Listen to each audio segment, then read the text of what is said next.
It's been 24 hours since I shot my bull, and we've had, I don't know, brutal conditions. It would be the only way to describe it.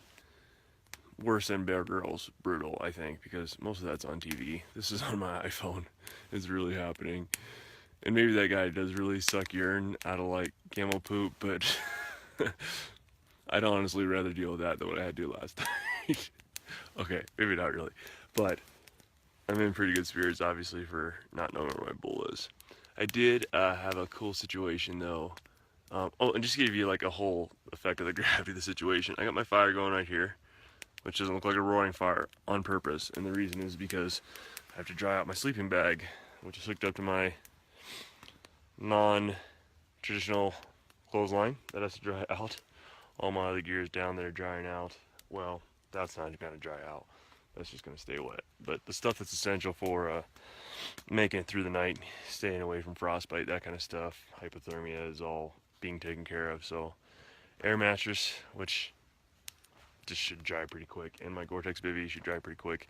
The only reason my Gore-Tex bivy is wet is because I climbed into it with my Wet Sitka gear to get some insulation, extra insulation. I have about a 20-degree bag, and it was, I'm going to say, considerably colder than that last night. The problem isn't so much the cold. The problem is the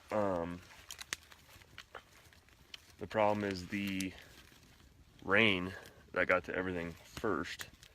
Everything is wet, including the wood. So what you have to do is constantly dry the wood in stages. That's the only way you're gonna make it work. So my Cafaro tent, my base camp, Paratarp, Super Tarp, it's the Super Tarp, is down over the hill, and I'm gonna have to retreat to that because one, I've covered most of my ground up here. Two, there's another really cool resource. It's a pay it forward kind of a deal.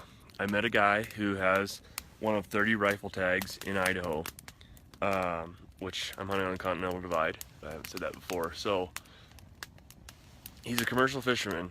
He doesn't have much but 2 dimes rubbed together, and he's after elk of a lifetime kind of thing for him. So I told him he can stay in my tarp. Even with me, we would make it work somehow. The Super Tarp is it's really made for one person in their gear, but you could fit 2 people in there and keep the gear outside. And I told him he's welcome to use it while I'm gone or while I'm here, whatever, it doesn't really matter. And he has old school sleeping bag, Walmart style stuff, and he's an older gentleman. He's a super nice guy. Here's the pay it forward part. He stayed in my Super Tarp last night, yesterday actually, and he didn't see me shoot my bull, but he saw a really big bull cut way down low below a bunch of other elk and then rip out across the canyon, which is about where I'm at right now. I don't have word yet from him whether or not, I did text him and ask him whether or not it looked healthy or not healthy. He just said, I may have saw the bull you shot. I just texted him and said, hey, I shot a bull. I won't be down in the tarp. I'm bivvying it up here, up high, looking for him.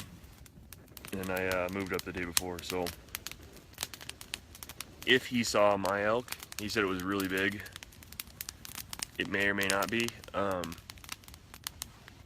It actually cut across here and then went up through a valley into the other side. So that would be almost pushing 3/4 of a mile, I think, if that's the direction he went. So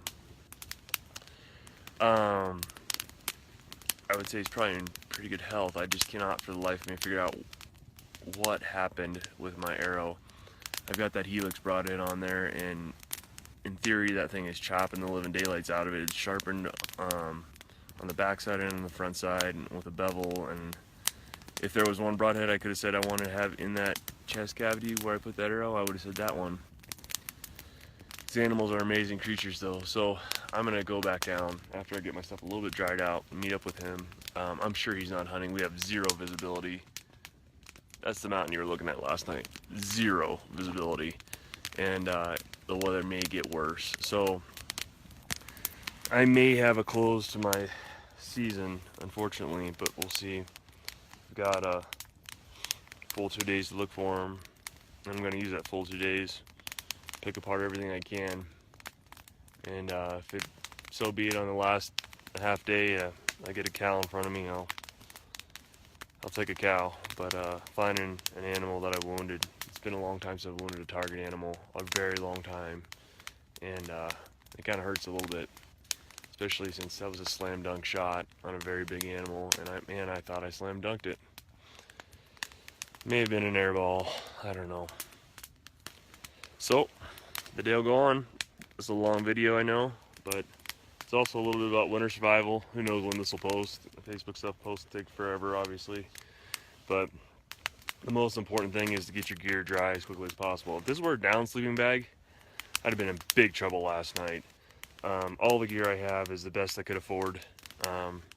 Sold some things to get what I could, and it's paid off big time. It's kept me up here at least another day, and got me up high to where I could get that bull killed. I had to get most of the way up here last night, or the night before I could get up in the morning and get on them. So all's quiet on the western front. There's no big news, no bulls bugling, just a few texts back and forth between some new friends, and if nothing else, the friendships that I made on this trip, along with a lot of lessons, a lot of relearned lessons, a lot of remembered lessons, a lot of new lessons, they've made the journey worthwhile.